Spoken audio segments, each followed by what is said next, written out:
O que o Brasil pode fazer para melhorar e conseguir conquistar a Copa do Mundo de novo? Chegar lá em 2030, daqui a 4 anos, melhor do que chegou nessa Copa de 2026, quando foi mais uma vez eliminada precocemente.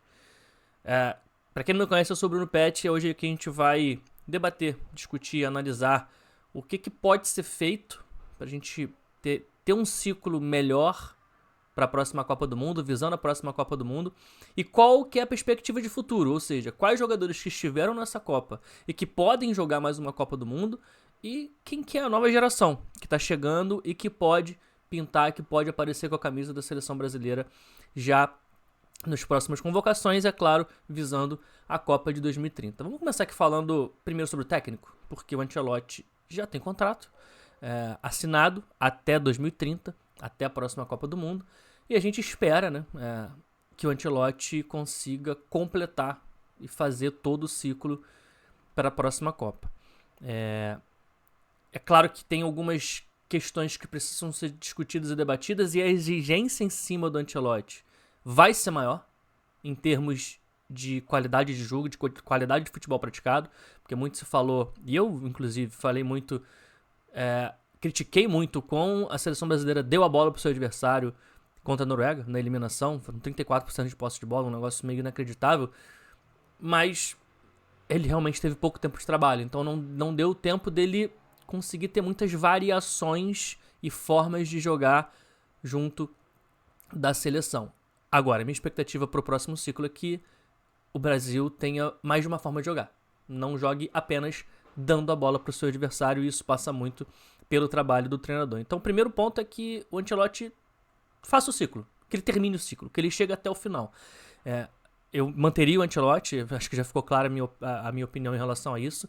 Ele ainda é um dos melhores técnicos do mundo, que sim, cometeu erros, mas que eu vislumbro melhorias com ele no comando, com ele permanecendo como técnico da seleção.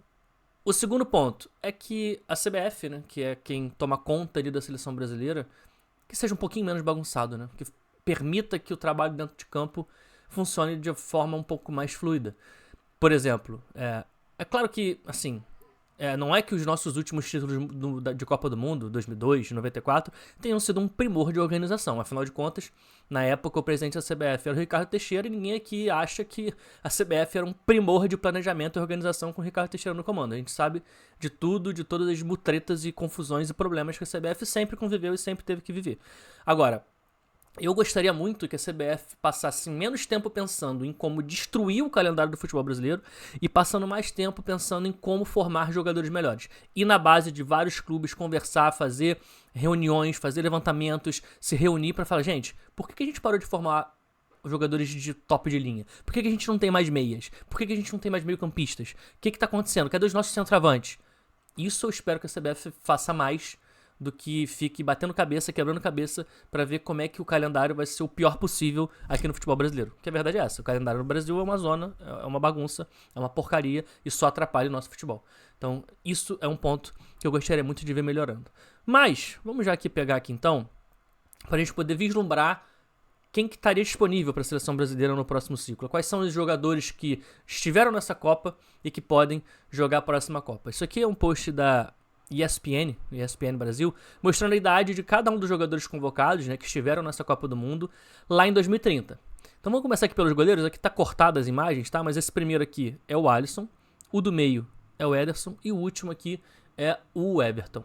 Ederson e o Everton, para mim, eles foram convocados porque não tinha outro. Eu não acho que o nível de qualidade deles seja um nível de qualidade hoje para a seleção brasileira. Todos os dois já tiveram nível para isso. Nessa Copa do Mundo de 2026, se o Alisson não tivesse disponível, eu teria muita preocupação se um dos dois tivesse que assumir o gol da seleção brasileira. O Alisson, 37 anos, é uma idade alta, mas a gente sabe que os goleiros às vezes vão um pouco mais longe. Eu não sei em que nível vai estar o Alisson daqui a 4 anos. É difícil dizer, né? 37 já é uma idade bastante avançada. Tem goleiros, é claro, que jogam até os 40, 41, Buffon, Neuer e tal. Não que o Alisson seja desse nível, não é um nível abaixo. Mas pode ser que ele esteja, se ele permanecer bem por mais 4 anos jogando em alto nível, pode ser uma opção. De qualquer forma, a gente precisa de uma renovação, né? O Everton, por exemplo, com 42 anos, eu não imagino que ele seja cogitado para a seleção brasileira daqui a 4 anos. A gente precisa de uma renovação no gol. Olhando aqui, quais outros jogadores poderiam, assim, seriam viáveis disputar, tá? Eu peguei pegando de linha e não por posição, vou pegar aqui de maneira geral. Casimiro tá fora, Danilo tá fora, o Bremer com 33 anos, é uma idade que dá pra ele jogar tranquilamente mais uma Copa do Mundo. O Bremer tá sendo cogitado para se transferir pro Bayern de Munique, inclusive, nessa próxima janela de transferências. Não sei se vai se concretizar ou não, mas é um jogador que se permanece em alto nível, permanece no radar da seleção. O Gabriel Magalhães, 32 anos também, é uma idade super tranquila, viável de você disputar uma Copa do Mundo. Se permanecer em alto nível e sendo um dos melhores zagueiros do mundo, que é o que ele é hoje, também tá no radar. Marquinhos, 36, eu já acho que começa a ficar um pouco mais distante. O Ibanez, 31 anos, aqui o Ibanez poderia disputar mais uma Copa do Mundo. Aqui o Ibanez está num cenário hoje competitivo diferente, tá jogando no futebol saudita, na Liga Saudita. Não sei se ele vai permanecer por lá, se ele vislumbra ir para a Europa. Enfim, não sei, mas é um jogador que teria idade para isso. O Bruno Guimarães, acho que tem tudo para dar um salto. Fala-se muito do Bruno Guimarães ir para o Arsenal. Seria um salto importante na carreira dele em termos de relevância, de tamanho de clube. Ele vai ganhar mais visibilidade. E 32 anos também é uma idade bastante viável. O Danilo, tem que ver o que vai ser da carreira do Danilo daqui para frente. Se ele vai permanecer jogando no Brasil, se ele vai voltar a jogar no futebol europeu. Mas 29 anos é uma idade muito viável. O Paquetá com 32. O Paquetá já fez o movimento de retorno pro Brasil, né? Então, 32 anos é uma idade ótima, tá? Mas eu não sei qual vai ser o nível competitivo do Paquetá daqui a 4 anos jogando só no Brasil.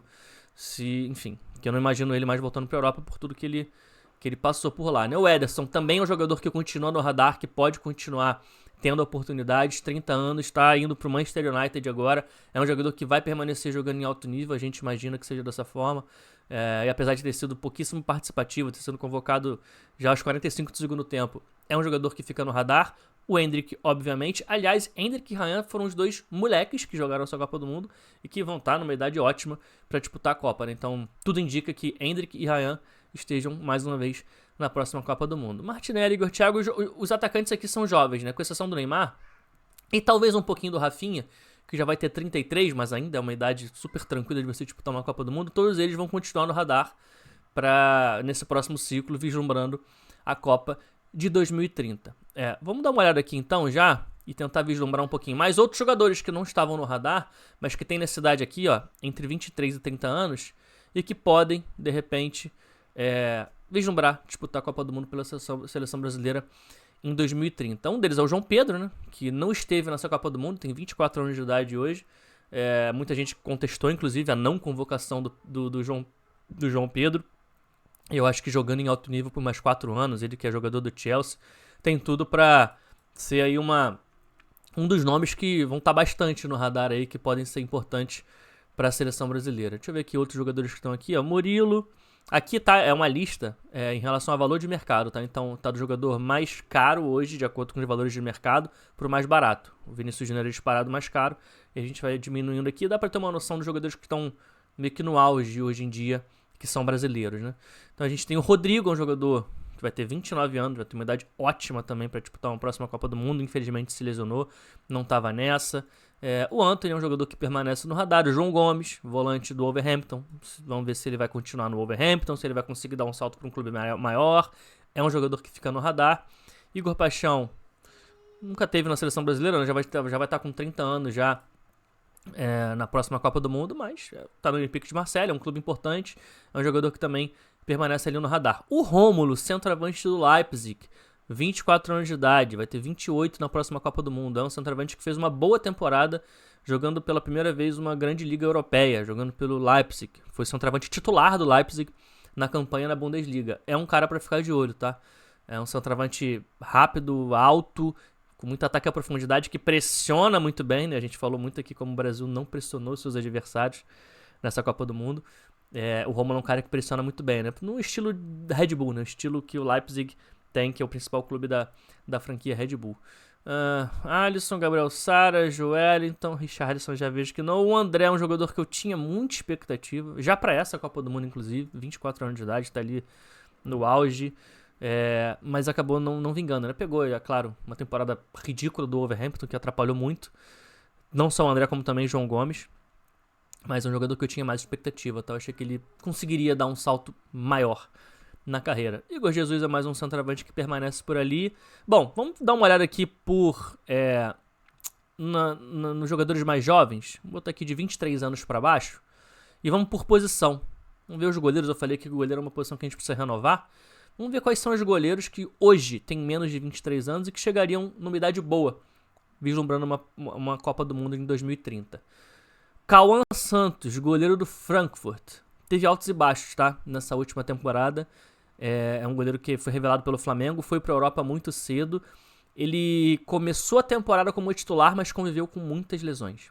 Teve muitas lesões, ficou fora de boa parte da temporada lesionado. O Frankfurt teve até que ir atrás de um outro goleiro durante a temporada, contratou o goleiro do Werder Bremen para conseguir ter um goleiro bom ali, né, como titular, com o Cauã Santos fora. O Cauã Santos volta na temporada da lesão e não volta tão bem. É um goleiro que... O Frankfurt fez uma temporada muito ruim, uma defesa que era muito vazada. Foi uma das piores defesas da Bundesliga. E isso expunha muito o goleiro, mas nos momentos em que o Cauã Santos dependia ali mais dele do que da defesa, nem sempre ele correspondeu. Mas é um goleiro pra ficar de olho. É um bom goleiro brasileiro pra ficar de olho, ver como é que vai ser essa próxima temporada, as próximas temporadas, né, dele no Frankfurt, se ele vai conseguir dar um salto ou não. É um goleiro brasileiro pra gente ficar de olho. O Pedro Morisco é um ótimo goleiro do Curitiba, já teve cogitado pra sair do Curitiba algumas vezes. É um goleiro que merece a nossa atenção pensando aqui em futuro. Eu vou ficar com esses dois nomes, tá? O Otávio do Cruzeiro também é um goleiro que começou muito bem, mas são poucos jogos ainda, né? Hoje, no cenário de hoje que eu tô gravando no dia 8 de julho, ainda tem poucos jogos do Otávio para eu tentar imaginar que o Otávio vai ser um goleiro de nível de seleção brasileira daqui a 4 anos. Mas o início do Otávio no Cruzeiro é ótimo. Então, assim, a gente tem projetos aqui, possíveis bons goleiros, possíveis goleiros de elite. Nenhum ainda que esteja lá. Então, é uma posição que a gente precisa ficar muito atento nesses próximos 4 anos, nesse próximo ciclo de Copa do Mundo para a seleção brasileira. Vamos pular aqui então agora para defensores. E eu vou botar aqui zagueiros, tá? Porque zagueiro e lateral são posições muito diferentes. Vamos ver aqui quais são os zagueiros que a gente tem disponíveis. Até porque eu falei de Bremer e Gabriel Magalhães, mas Marquinhos e tal já são outros zagueiros que não devem ter essa possibilidade. Bom, Vitor Reis é um zagueiro pra gente ficar de olho, 20 anos de idade, muito jovem, jogador revelado pelo Palmeiras, foi pro Manchester City, acabou não jogando muito por lá e agora tá no Girona, né, que é um clube satélite, digamos assim, do Grupo City. É um zagueiro, sim, pra ficar de olho, excelente capacidade de construção, é um zagueiro que pode pintar na seleção brasileira. Beraldo, tem jogado mais de volante agora, né, ele tem sido mais volante do que zagueiro, o Beraldo. Não sei, é um zagueiro de bom nível, eu acho o Beraldo às vezes muito frágil nos duelos, isso me incomoda. É um zagueiro que facilmente perde suas disputas para centroavantes mais fortes, que se impõem mais fisicamente. Isso acho que é Mas tem 22 anos de idade, tá? Ele pode melhorar. Mas isso é um ponto que me incomoda um pouco no jogo do Beraldo. Talvez seja por isso que o Luiz Henrique lá no PSG tenha utilizado ele mais como volante do que como zagueiro. Pelo menos foi assim na última temporada. Jair é um zagueiro que pode ter oportunidade, sim. Robert Renan, não sei, já fez o movimento de voltar para o Brasil, né? Foi para a Rússia, depois voltou, foi para o Zenit, que agora voltou. Jonathan Jesus, David Ricardo, Vieri, zagueiro do Grêmio, está sendo negociado agora para a Fiorentina, da Itália. Também um zagueiro que pode, de repente, pintar, aparecer em algum momento. Arthur Dias, zagueiro do Atlético Paranaense. É um moleque que eu gosto muito, tá? Capacidade muito boa de construir, de sair jogando, zagueiro moderno. Precisa evoluir, é claro, mas joga na esquerda, joga na direita, é um moleque que eu já tô de olho aqui já no futebol brasileiro e que 19 anos de idade, né, ela pode evoluir, pode crescer muita coisa e pode ser um desses zagueiros aí que pode chegar nesse nível de seleção brasileira. Então, pensando aqui em zagueiros, acho que a gente tem da onde tirar, tem o que a gente pode pensar aqui e imaginar. Vamos ver os laterais agora, que lateral, meu amigo. Lateral é uma posição que a gente já sofreu nesse ano, né? Não só com as lesões, né, do Wesley principalmente, que é o zagueiro aqui com o maior valor de mercado hoje dentre os brasileiros, mas a gente improvisou lá o zagueiro em determinado momento, utilizou o Danilo, que é um zagueiro reserva hoje no Flamengo, ele nem joga de lateral mais no clube, então é uma posição que a gente precisa, Douglas Santos e Alexandre na esquerda, não imagino nenhum dos dois no próximo ciclo de seleção, os dois já têm uma idade um pouco mais avançada, então com exceção do Wesley aqui, que já é um lateral hoje, que tem certo destaque no cenário do futebol europeu, apesar dele não jogar de lateral na Roma, ele joga de ala pela esquerda, mas é um lateral direito de origem, né, de ofício. É uma posição que a gente tem bons garotos, eu vou falar aqui sobre alguns deles, mas são garotos, pode ser que eles não vinguem. E aí vai ser mais um ciclo aí de preocupação pra gente, pensando no lateral. O primeiro deles é o Kaique, o lateral do Cruzeiro, que tá indo pro Como, né, já foi negociado. O time da Itália, um time que tá se notabilizando agora na Itália, um time que tá com muito investimento, né, muita capacidade de compra, e o Kaique tá indo pra lá. É um lateral que já poderia ter sido convocado, por exemplo, pra essa Copa do Mundo 2026. Ele é muito bom lateral, e defensivamente ele é muito forte. É um lateral que tem muita chegada, chega muito bem. Então é um lateral sim pra gente ficar de olho. 27 anos que ele vai ter na próxima Copa do Mundo. É um lateral que a gente precisa ficar de olho. E tem vários moleques que estão indo pra Europa agora e que ainda não jogaram. Foram agora, nessas últimas janelas, em que não tiveram muitas oportunidades, mas que eu tenho expectativa sobre eles. O Souza, que era do Santos, foi pro Tottenham. É um lateral que pode ter um teto muito alto. O Cauã Prates do Cruzeiro é um lateral que eu gosto demais. 17 anos de idade, foi pro Borussia Dortmund, vai jogar a próxima temporada pelo Borussia Dortmund. Eu não sei quanto que ele vai ter de minutagem, se ele vai jogar mais no time de baixo, se ele vai jogar no time B, eu não sei o que o Dortmund, se ele vai ser emprestado, eu não sei o que o Dortmund pensa pro Cauã Prates já nessa próxima temporada, mas é um lateral sim pra gente ficar de olho, porque ele é muito bom jogador. Um outro que já está hoje, já é titular do seu clube e é um clube importante da Alemanha, é o Arthur. O Bayer Leverkusen joga com 3 zagueiros. O Arthur, ele joga mais de ala do que de lateral. Mas ele faz, obviamente, a posição de lateral. Ele foi criado, cresceu no Brasil como lateral. E é um moleque que tem correspondido, tá? O Leverkusen contratou o Lucas Vazquez do Real Madrid, né? Jogador que passou a carreira inteira no Real Madrid, jogador experiente. E o Arthur, apesar do Lucas Vazquez ter tido muitas lesões também na temporada, quando os dois estavam disponíveis, o Arthur era o titular. Então ele botou, em determinado momento da temporada, o Lucas Vazquez no banco. Então é um lateral direito pra gente ficar muito de olho nesse próximo ciclo de Copa do Mundo. O Pedro Lima também foi pro Wolverhampton, né? Um clube que não tem um cenário muito positivo pra ele, mas é um jogador pra ficar de olho. Vou ficar nesses nomes, tá? Vou ficar nesses nomes que são os que mais me chamam a atenção. Bom, vamos pro meio campo, porque aqui eu acho que é onde a gente mais tem problemas, tá? Eu não vou nem separar aqui, fazer a separação entre volantes e meias, porque a verdade é que meia a gente não tem quase ninguém. Essa é a grande verdade. Vamos lá. Andrei Santos. Muita gente achou que ele ia jogar a Copa de 2026, né, com a camisa da seleção brasileira. O Ancelotti acabou... Foi uma surpresa ele ter ficado de fora, pra mim, pelo menos. Mas é um jogador que não se firmou ainda no Chelsea. Ele é um eterno reserva, joga pouco, chegou a ser emprestado pro Strasbourg. Enfim, eu tenho pra mim o Andrei Santos é uma incógnita do que vai ser os próximos anos de carreira do Andrei Santos. Se ele vai conseguir se firmar na Europa, que seja no Chelsea, que seja um outro clube, ou se ele vai acabar fazendo o caminho de voltar pro Brasil. E aí ele sai um pouco desse cenário, né? Ou entra de novo, não sei, depende. Mas eu tenho muitas dúvidas em relação ao que vai ser a carreira do Andrei Santos nesse próximo ciclo de Copa do Mundo. O Breno Bidon, pra mim, é hoje a minha grande esperança e expectativa de meia, de camisa 10, para a seleção brasileira. E ele nem é de fato um 10-10, né? O Breno Bidon, no Corinthians, ele joga de segundo volante, ele joga de terceiro homem de meio, ele joga de meia aberto e ele também joga de meia centralizado. Já fez a função do Garro algumas vezes no Corinthians.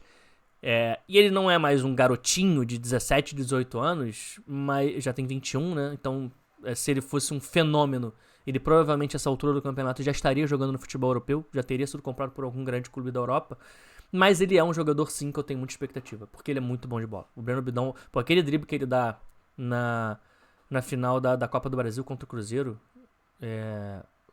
na verdade na final não, na final da Copa do Brasil contra o Vasco.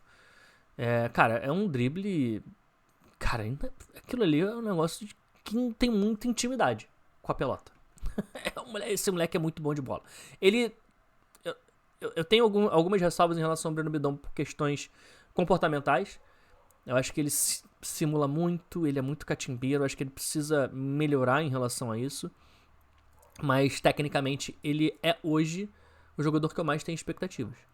E isso fala não só do Breno Bidon, que é um moleque que eu gosto, que eu admiro muito, mas também fala muito de como tá a nossa situação hoje em relação a meias armadores no futebol brasileiro.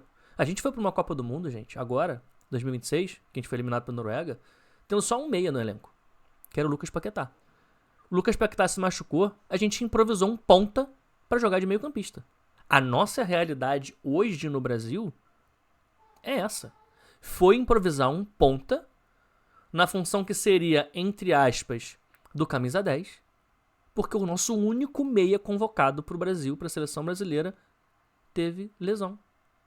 Esse é o cenário hoje que a gente tem de meio campistas, de meias no futebol brasileiro. É desesperador. É um cenário desesperador.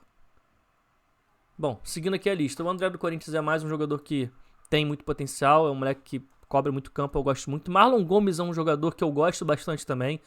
Tá lá no Shakhtar Donetsk, né, na Shakhtar, que tem 387 brasileiros jogando por lá. O Marlon Gomes é um desses jogadores. Não é mais um segundo homem, terceiro homem de meio campo, um volante de chegada. Não é tão meio assim, mas é um jogador que é pra gente ficar de olho. O próprio Isaac também, né, que também tá lá no Shakhtar Donetsk. Zé Lucas, jogador do Sport, que, enfim, já teve expectativa de ir pra clubes gigantescos, nunca foi negociado pelo Sport, não sei a que ponto tá hoje, qual vai ser o próximo passo da carreira do Zé Lucas, mas também é um volante que tem muita qualidade, tem muito potencial.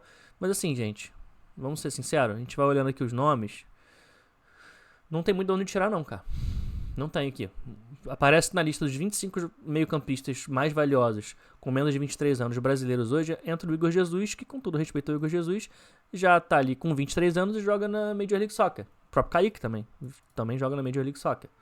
Então, assim, Lohan do Flamengo, tinha muita expectativa no Lohan do Flamengo, mas foi pro Pisa, o Pisa devolveu ele de volta. Alexander foi pra Liga Saudita, agora voltou pro Atlético Mineiro. Matheus França foi pra Premier League. Eu falei, caraca, será que a gente vai ter um meio campista bom? Já bateu de volta, voltou, tá no Vasco.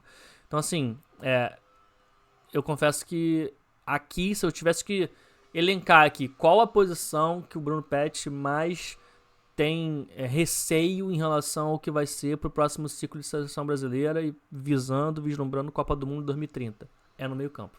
Tanto pra volante quanto pra meia. Eu tenho muita preocupação. Muito. O cenário é tenebroso. Bom, vamos ver os atacantes então? E aqui também não vou separar centroavante de ponta não, tá? Vou falar aqui sobre os atacantes de maneira geral. Apesar de que quase todos os atacantes que a gente teve nessa Copa do Mundo estarem em idades possíveis para a próxima Copa, né? Sempre aparece, né? Um ou outro. Um que vai estar com certeza e estaria já nessa é o Estevão, que tá aqui como ponta direita. Mas o Estevão pode ser esse camisa 10 da seleção brasileira, porque ele na base jogou várias vezes de 10 e ele tem característica, ele tem qualidades pra jogar por dentro. Então é um moleque que eu, se eu fosse o Ancelotti, eu falava, ô Estevão, você vai ser o meu camisa 10, você vai ser meio campista, vai jogar por dentro comigo, tá bom? Beleza, show de bola. Como você vai jogar no clube, o problema é do clube. Na seleção brasileira você vai ser o meu camisa 10. Eu, se eu fosse o Ancelotti, eu faria isso em relação ao Estevão. Então é um moleque que tem tudo para, pode ser que seja o grande nome da seleção brasileira na próxima Copa do Mundo. Eu acho que ele tem teto para isso. Se vai ser ou não, não sabemos. Mas teto para isso, ele tem.